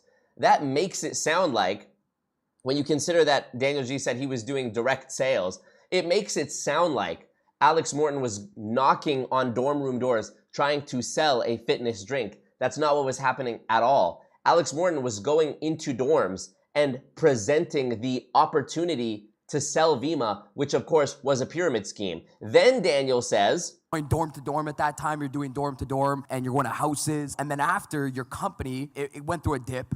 And then after your company, it went through a dip. It went through a dip is a very interesting way of saying your company was shut down by the FTC for being an illegal pyramid scheme. These guys could not give you a straight fucking answer if there was a gun to their mother's head demanding it. And you were in this period, you're like, what the f do I do, right? You were in this period like, what the fuck do I do? Actually, Alex Morton was never in a period of what the fuck do I do. Alex Morton had already jumped ship from Vima and announced that he was going to another MLM company called UNES before the ink was even dry on the settlement between Vima and the FTC. And this is how it happens. These people go from saying, this is the greatest company in the world, the greatest opportunity in the world. You're going to see us 5 years from now, 10 years from now, still promoting this company because it's a great opportunity. And then what did Alex Morton do? When Vima was getting shut down, he put out this video being like, I'm going to a company that's going to allow me to dream bigger, be better. Literally, I'll show you that video just in case you think I'm making this shit up. Alex Morton announces UNES. This video... This is my sleep paralysis demon. Announces UNES. Here we go. Alex Morton leaves Vima for UNES. Check it out. This is real. Yo, yo, yo, what's up, guys? Hey, this is Alex Morton coming to you live. And, you know, growing up in a small town, I had big dreams. He literally used to look like somebody's lesbian auntie. I had big goals. I had a vision, you know, for my future. And it wasn't until 5 years ago when I saw it for the first time. I saw something that I could do and create something special. You know, 5 years ago, I was 21 years old, attending Arizona State University, and I got invited to see an opportunity. I got invited to check out a company, and I got invited to really see my future. Why does he keep emphasizing invited? I got introduced to network marketing. You know, it was love at first sight. I finally saw something that I was passionate about. You know, I saw something that I could be my own boss, set my own time, set my own income, work with my best friends and even family. You know, we started a revolution. We started a phenomenon that shook the entire industry. He's referring to the YPR, Young People's Revolution, which was obviously the flag they were waving when promoting Vima to these kids at a time when Facebook was a pretty new thing, and they were leveraging Facebook for everyone to post about Vima. Facebook and Instagram, everyone was posting about how Vima was the opportunity of a lifetime. And some of these people, you can scroll all the way back on their Instagram and see them holding the cans of the Vima Verve still. And then something happened. I thought wholeheartedly that we were going to turn this ship around. I thought we were going to bounce back. I thought that what we had was going to eventually rise again. And then something happened is a neat way of saying the FTC is shutting us down for being a pyramid scheme. This is very reminiscent of the tone of that Igor Alberts video that we reacted to a couple of months ago, where after OneCoin got shut down, and that was the Ponzi scheme him and his wife were promoting, he put out this video being like, oh guys, I don't know what to tell you. It turned out it was a Ponzi scheme. We really believed in it. But anyways, on to the next one. These people will come and like a mosquito, like a vampire, like a vulture, suck the life out of anyone who has the misfortune of crossing their path, get every dollar they can from them, get everything they can from them, the loyalty, the devotion, the time commitment, get everything they can from them, and then just discard them and play the victim. Sorry guys, something happened. I thought we were gonna turn the ship around, guys. I'm really proud of what we built here. We helped a lot of people. Help a lot of people is doublespeak for absolutely fucking destroy countless people. But little by little, day after day, week after week, month after month, you know, I saw my people struggling. You know, I received dozens of phone calls from my team and other team leaders saying, Alex, how long does this go for? Alex, how long do we stay here? How long are we going to let the bleeding continue? What he's referring to is the TRO, temporary restraining order, that the FTC put on Vima's multi-level marketing practices. Nowadays, Vima is called Vima Retail. You can still go to their website and you can still buy the drink, but there is no longer a multi-level marketing income opportunity attached to it. So yes, the company still exists, but it was shut down with respect to its multi-level marketing practices. So that's why I say Vima was shut down, because that's what it was doing. That was the operation that was generating the money and the hype around it, was the pyramid scheme recruiting aspect. So for all intents and purposes, it has been shut down. Have you seen anyone with a can of Vima since? Of course not. And that's what Alex is referring to in this video when he says people are saying, how long is this gonna go on for? Because it's a temporary restraining order, technically, but these temporary restraining orders generally stand permanently. So it's called a temporary restraining order, but it is what it is. And for the last 18 months, I've been approached by dozens of CEOs. So many industry leaders saying, Alex, we'll give you whatever you want. I wasn't impressed. What happened was that my people, my team, my family began to suffer. And I'll tell you what, this is the hardest thing that I've ever had to do. My team was suffering. Bro, your team was suffering the entire time. 99% of people were losing money the entire fucking time. What he means by my people were suffering is I was suffering, because now there's no more income opportunity pyramid scheme. I can't make any more money. And the people who were on his team, who were in his family, who were suffering, didn't have the benefit of being in the position he was in at the top of the pyramid of Vima, where other MLM CEOs were trying to poach you over to come do the same thing for them. And yet he's still going, this is the hardest thing I've ever had to do. Really, the hardest thing you've ever had to do was jump ship, take zero accountability, face zero prosecution. You didn't go to jail. You didn't pay a fine. Literally nothing happened to you. You were free to go. You got out without a scratch. And this is the hardest thing you've ever had to do, was to tell one more lie on top of the millions, you know, that you've already told, on top of the mountain of lies you've already told, to tell one more lie and tell one more sob story that you've embellished and jump ship and go to another company, UNES, and just keep doing the same thing. That's the hardest thing you've ever had to do. Alex Morton, in my opinion, is one of the worst people on planet Earth today. And you know, I just got to take a second and say thank you. There's no words that can describe how much every single one of you mean to me. You know, we went through so much together. We had so much fun. Who talks like this? Does anyone in their right mind, did anyone in history since this video came out in the last 10 years, did anyone ever think this motherfucker was being genuine? Who talks like this? And just wait till he gets to the like dramatic part of it. And we did so many great things. And honestly, I want all of you to have enormous success, from the corporate team to the home office crew to every leader and every affiliate in the company. I want to see you guys succeed in an enormous way. And it's hard to sit here today and even say these words, but it comes a point in time when a leader has to step up and do something that must be done. So today, I am officially resigning from Vima. No!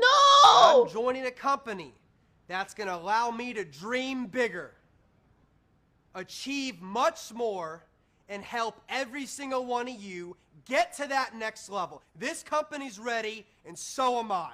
You know exactly what's possible. You know exactly what we're about to do. I've never been so excited in my entire life. You are not going to want to miss this. Get ready to go full throttle, get ready to go all in, and get ready to make history.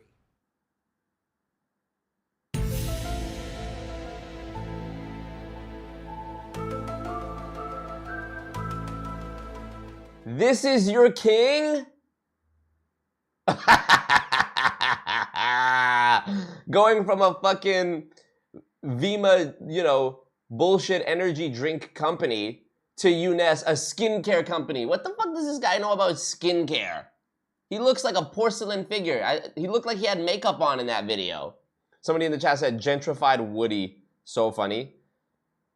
Dude, what the fuck? What the fuck? Anyways, continuing on with the Daniel G video, let's see what Daniel has to say about his mentor, Alex Morton. Right? And the whole, I remember, bro, there was so much, because in our world, it's super tight. So much animosity was coming your way. So much animosity was coming your way, as though people were just being haters to direct any criticism at Alex Morton, the guy who was the main promoter, the biggest promoter of Vima, which at the time was being shut down for being an illegal pyramid scheme. That's the dip in the business that Daniel was referring to.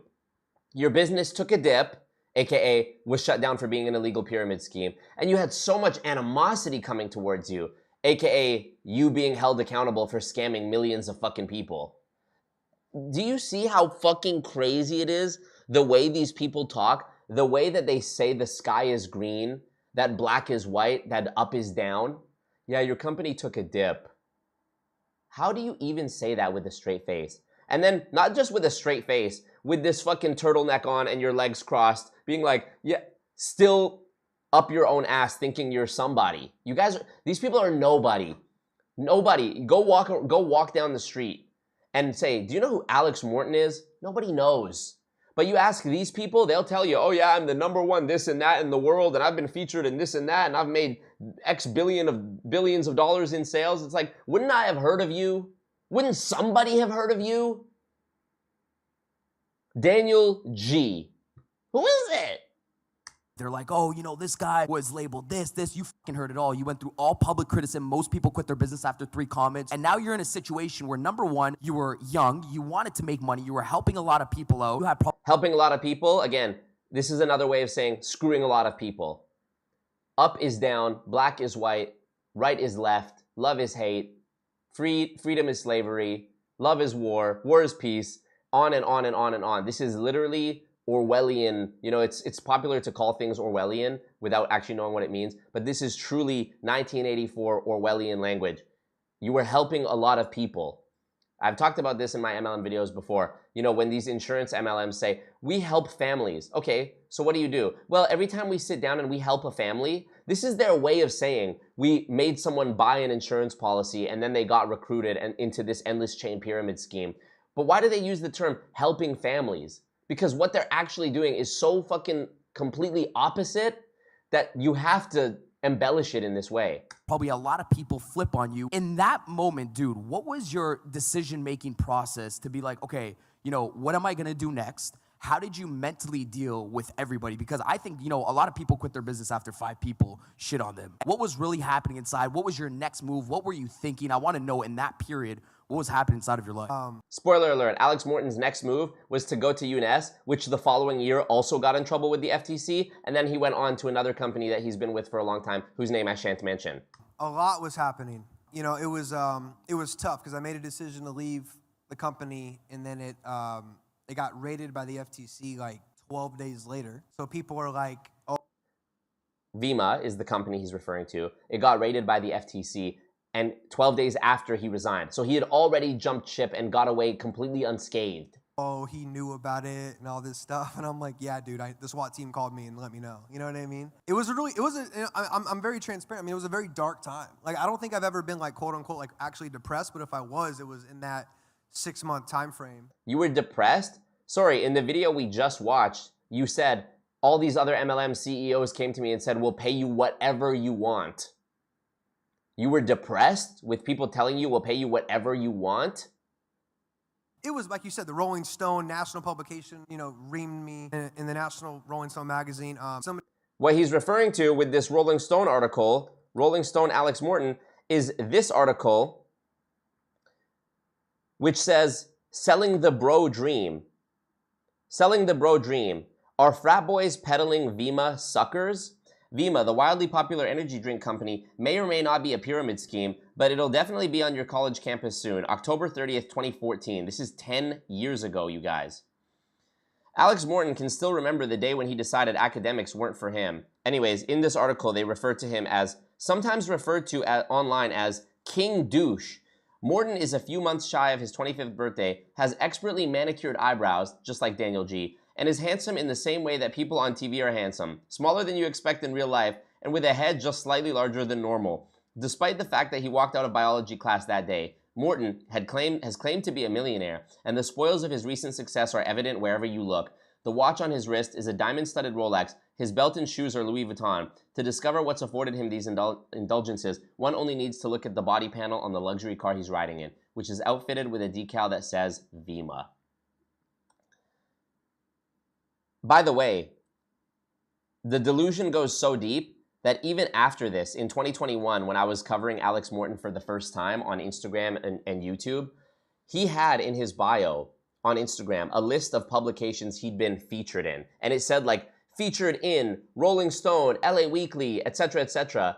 And the Rolling Stone article that he was featured in is one that is literally calling him King Douche and explaining how he's a scammer in a pyramid scheme. But for him, again, it's all about putting a spin to make yourself look like the good guy. When you see in someone's bio, $10 million in sales, momentum catalyst, #1 network marketer in the world, featured in Rolling Stone, you would assume that they're being featured for something positive, not something negative. But I actually showed in 2021 how in his bio, all of the publications that he had been featured in were either hit pieces exposing him for being a scammer or paid like sponsorships that you could get featured. Like you can pay to have a online Forbes article written about you that you write, and then you pay, it's like a paid post basically, so that you can say you were featured in Forbes. And after I exposed him for that in 2021, he changed his bio on Instagram so that now those links aren't there. Now it doesn't say featured in blah, blah, blah, blah, blah. These people lie and lie and lie and lie. And then when you expose them for lying, they call you a hater, you know? Let's continue. Somebody tweeted at me and my mom, I hope you guys die in a car crash. You know, personal development. I mean, it's crazy as that sounds. Like, I would get lost in Bob's material. Me and him, people don't even know this. In that period of time, he actually turned his back on me. For like 7 months, he did not pick up my phone call. He's talking about Bob Proctor, a guy who he claims to have, who was his mentor. And as you might know, Bob Proctor was a promoter for Vima as well. And then after Alex Morton moved on to another company in the future, the one he's been with for a while, he brought Bob Proctor in again to be a mindset, you know, leader for that company as well. And listen to what he's saying here. Bob Proctor, who was his hero, turned his back on me for 7 months after this happened. These people call each other family in one breath, and as soon as some shit hits the fan, they all fucking snake each other and backstab each other and talk shit about each other and ghost each other. I mean, this happens with every MLM I've looked at. As soon as the dominoes start falling and people start leaving, you see this friction between people who used to be real friends being like, yeah, you quit the business, you turned your back on me, you're not a real friend, you don't believe, blah, blah, blah, blah, blah. And it's like, you know, this is how cults control people's minds, you know? And for Alex, you know, for Alex to be like, yeah, Bob Proctor turned his back on me for 7 months, shows not only how much of a piece of shit Bob Proctor was, like a self-serving piece of shit Bob Proctor was, because prior to that, you know, they were buddies, they were friends, you know, this was his mentor, they respected each other, they were in this business together, and it was a great opportunity. And then the FTC comes kicking down the door, and nobody answers each other's fucking phone calls anymore. The fact that he actually admitted to this in this video is crazy to me. And then fast forward a couple years, and once again, they're buddies and pals and, you know, father and son type relationship in a new pyramid scheme. It's like, these people are all just self-serving fucking fake scammers who will eat each other if it benefits them. That's the truth. And, you know, it shows Bob Proctor for what he was. Bob Proctor was a scamming piece of shit. And it shows Alex for the scamming, foolish piece of shit he is too, that even after Bob Proctor ghosted him, after the Vima situation, that he was still willing to, like, you know, kiss Bob Proctor's ass and be his little lapdog and talk him up every opportunity he got past that, like at the next company. Fucking insane. So not only did like all this happen, my closest mentor next to like my parents, like thought I was like the spawn of Satan for 6 months until the truth came out, right? So in that moment... Until the truth came out, the truth did come out. The company was a pyramid scheme. You were the main promoter. What Alex means by the truth came out is that he made it away unscathed. That's what he means. The truth came out. Actually, the truth didn't come out. If the truth had come out, you would be in jail. So what Alex means here when he says the truth came out is that the truth didn't come out and it was still safe to associate with me. Up is down, left is right, black is white, the sky is green. Personal development really saved me in keeping the faith, man, like keeping the belief. And I always told myself, like, if you can look up, you can get up. And I realized that I wasn't perfect in that company. You know, I was like the cause of the success. And then you know, ego, and then not controlling other people's egos. It just got crazy. You know, you give a bunch of 21-year-old, 22-year-old kids 50, 80, 130 grand a month, you know, shit goes crazy, right? But in that moment, I made the decision in about a 48-hour period, I returned my BMW car lease. I paid a penalty on that. I broke my condo in Arizona's lease, paid a penalty on that. And this is when my money was super low. Broke up with the girlfriend that I was living with at the time because she wasn't the one anyway, and I just did that. I left all my clothes at my parents' house in Vegas. I called my cousin and I said, come to Vegas. We're gonna go on tour, maybe for a month, maybe for the next 4 years, and we're gonna build this thing one more time. And we're gonna give it everything we have, and we're either gonna win and become literally #1 in the world, or we're just gonna, you know, die trying. And I was, This is from 2 months ago. And it says, in this episode back in January 2023, Daniel G interviews Alex Morton, renowned speaker and icon in the direct sales space, bringing in over $2 billion in sales. And look who else is on the poster. You can see behind Alex Morton's head, Jessie Lee was also a speaker at this event. I was at the point where it's like, when your back's against the wall. And sorry, Jessie Lee was also at this event, and Jessie Lee claimed to be #1. And in this video, Alex is saying, we're gonna become literally #1. I told so many people all over the world, like, yeah, like network marketing, yeah.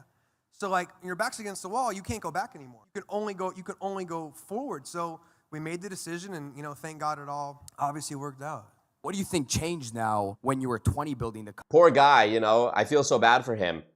Made millions of dollars scamming countless college-age kids some of whom dropped out of college for the opportunity, some of whom will never recover from the debts that they incurred pursuing this Vima opportunity and the money they lost.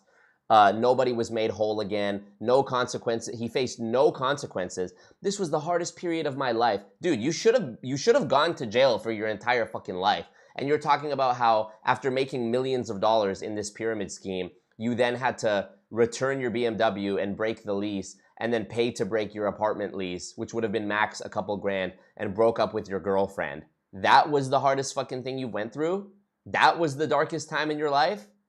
So not only are you a scamming piece of shit, you're also just a pussy. Company, what have you seen personally in yourself that you had to adjust in order to get to where you are? And the reason why I'm asking this is because there's not a lot of individuals like yourself that had the type of income consistently come in, knowing that it's consistently coming in, knowing that you got a fucking team and it's leveraged out and people are doing your work and you got time. But I never seen you on the beach posting tequilas. Of course, when you married, your beautiful wife, you guys are enjoying your time. It's the season of your life. But what in the 5-6 years inside of your company right now that you're in right now, what have you seen change in order for you to stay consistent over the last decade of you working? Because some people, man, they make $50,000 check and they fucking checked out. And they're like, oh, I'm good, and then next thing you know what, they lose their $50,000 check and they're gone. To me, the most attractive thing to me, to you, is, you've been able to stay consistent over the last 10 years, and you pop up every single day. Absolutely insane. Like, look at these guys sitting here on this velvet couch, really acting like they're saying something. Acting like they're saying anything of value. Like they're giving you genuine gems. Write this down. How to stay consistent. Make sure you jump on that Zoom call and tell more lies. And do that every day for fucking 15 years. How is it, y'all ask me if it's exhausting for me to point out how these people play these mental gymnastics games and these word games and how it's so tiring trying to explain why MLM is a cult and a pyramid scheme. I can't imagine how these motherfuckers feel. Every day, you're making millions of dollars and yet still you don't have the time freedom to not go on a Zoom call every day and be like, guys, we need to make this month the best month ever, blah, blah, blah. Make sure you're hitting people up. Make sure you're sending 500 Facebook messages a day. For doing that for 10, it's fucking insane. Over the last 10 years. Much August 2016 till the first COVID shutdown, it was like legitimately every 72 hours, either a room full, minimum of 200 up to several thousand people, or a flight. I think my record was 32 takeoffs in one calendar month. Takeoff flights. Like planes. Yeah. Like planes, From 2016. Mind you, this guy is flexing about how he was able to travel around so much on tour, aka going to different venues and just showing the plan, aka scamming. Like they're flexing this, We helped a lot of people. It means we scammed a lot of people. 16 to COVID, man, it was just nonstop all the time. And I think I was building, it started off as like an angry build. Like, I'm going to show the world, like anyone that ever says shit to me, I'm going to really shove it. Like, I'm going to shove my success so far down your throat. Like, your great grandmother is going to shake in her coffin. Like, but do you think that's Jesus Christ? Listen to that again. Like, I'm going to show the world, like anyone that ever says shit to me, I'm going to really shove it. Like, I'm going to shove my success so far down your throat. Like, your great grandmother is going to shake in her coffin. Like, what a fucking insane thing to say, Benjamin says, decades ago, there was not much internet. The MLM Equinox was on a scathing 2020 expose. Equinox began boastfully proclaiming, as seen on 2020, exactly, because they know that most people aren't going to do the due diligence. When Alex Morton puts in his bio, featured in Rolling Stone, most people aren't going to go Google Alex Morton Rolling Stone to see the truth behind that article. They're just going to take it on face value. That's the thing. When you realize how thinly veiled the deception is, when you realize how bad these people actually are at keeping their stories straight, and, you know, it's fucking hilarious.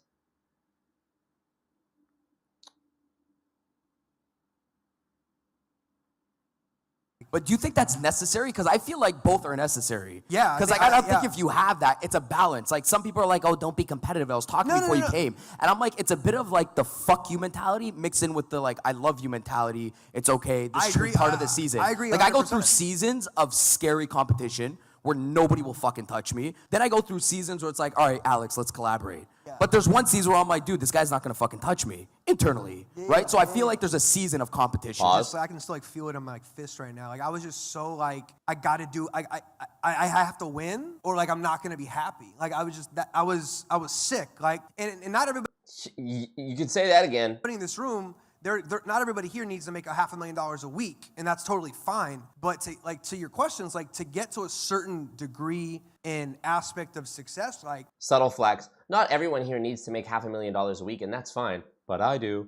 You need to be obsessed. Like if you study Kobe, Tyson, Muhammad Ali, Tom Brady, anyone that comparing his consistency with logging onto Zoom and lying to teenagers that they're gonna make millions of dollars and literally being a scammer, in his mind is comparable to Kobe shooting buckets from 6 a.m. to midnight, practicing to be the greatest in the world.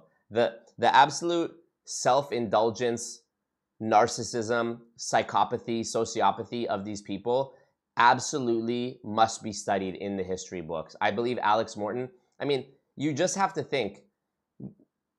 I'm sure you can find documents that give a rough estimate of the financial losses the victims of Vima suffered. Now, let's double or triple that, because I think Alex Morton has been in network marketing companies that weren't Vima for longer than he was in Vima, and he's been more successful in those companies cumulatively than he was in Vima. So take whatever the death toll was in Vima, the financial death toll, and triple it, and you'll get a rough estimate of his entire career. His number that he gives out there in the description of this video is that he's generated over 2 billion in sales.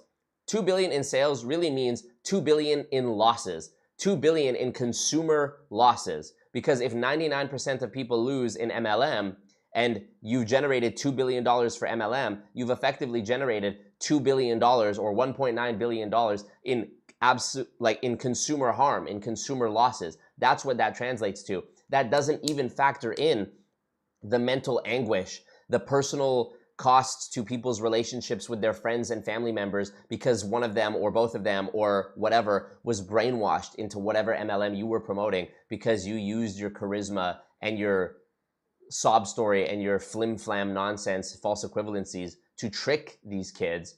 Alex Morton has destroyed more lives based on this calculation than there are serial murderers who have not contributed to the amount of harm. Just because he hasn't physically killed people, there's many ways to destroy people. I mean, several of the people who Bernie Madoff scammed in his $50 billion Ponzi scheme, which took him 30 years to accumulate. So I think Alex Morton is about on track to do that.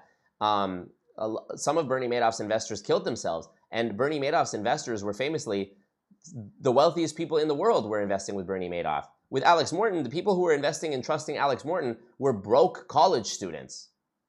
We'll never hear those voices. We'll never hear the voices of those people who killed themselves because they thought Vima was going to be the thing. And they lost so much money and they had so much shame from telling everyone that they were going to make it with Vima. And they just, there was a perfect storm of Vima collapsing and their personal shame and the bridges they burned. I'm sure that there were people who committed suicide, and we'll just never hear those stories. We'll just never hear those voices because everyone is so strategically shamed into believing that their failure is their fault even before they've had a chance to fail or to succeed. This network marketing business, it's just like the gym. Some people will tell you, oh yeah, my friend was in that, he didn't make any money. Well, my friend signed up for a gym membership and he's still fat. Does that mean the gym doesn't work? Maybe you just didn't work. That's great. Even like Kevin Hart. Like my wife and I went to see Kevin Hart for New Year's, like, and you study like his podcast and stuff. Like Kevin's like, dude, I still wake up. I'm in the gym at 5 a.m. I'm doing this, I'm doing that. Rock the Dwayne Johnson. Like I'm so attracted to that. And like I rock the Dwayne Johnson, you know? At 5 a.m. I'm doing this, I'm doing that. Rock the Dwayne Johnson. Like I'm so rock the Dwayne Johnson.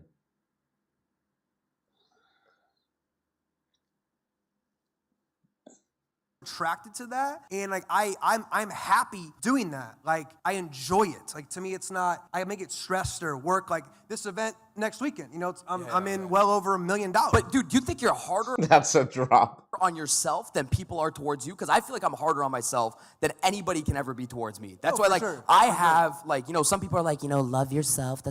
I feel like I beat myself up whether I'm working out. When I'm working out, I think I'm an athlete. In my head, I'm like, I'm gonna work out like I'm an athlete. I want when somebody runs by, they're gonna think this guy's a fucking marathon runner. That's how I think. I'm hard on myself. So when the outside world comes in, I'm like, oh, this is fucking easy. Yeah. You know, when you're your biggest criticizer and you're your biggest, you know, cheerleader, because the people that love you, that are around you, they help remind. Somebody create me like a little graphic.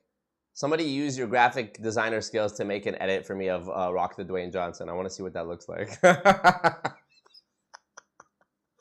Me, like my wife, for example, she's like, you know, like, so everything's gonna be okay. Like, you know, you've done a lot. Like, it's, you know, it's okay. But that internal like voice is like, there's always another level. And I'm not just talking about money. I'm talking about there's always another level of service and becoming and heightened spiritual awareness and saying nothing and serving and just freaking making it happen. You know what I mean? So why did you, now fast forward next week, you have an event down here in Miami. The first question I have was this: why did you decide to do an event on your own? You don't have to, like you've done 1 million events, and now you have an event where you invested over $1 million in speakers, venues, marketing, teams, everything. What was the goal? Why did you do an event? What was it? You don't need more exposure. You definitely don't need more money, right?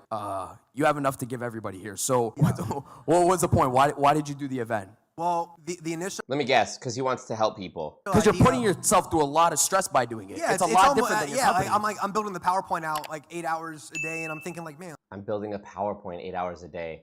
Wow. This man is an absolute hunter-gatherer soldier.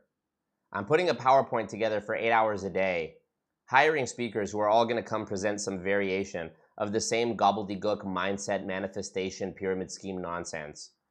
And it's very stressful for me.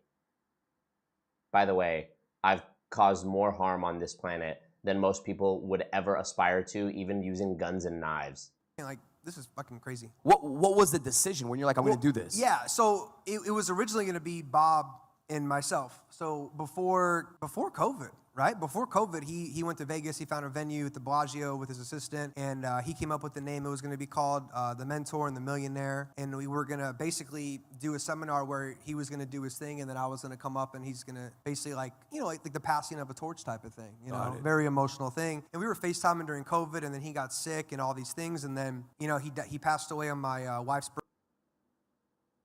Wow. Wow.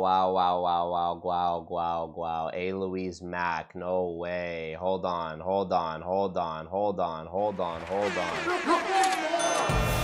Thumbs up the team. Wow. Nah, hold on. Obama. Let's indict Hold on. Billions and billions. God did. Because you'd be in jail. Wow.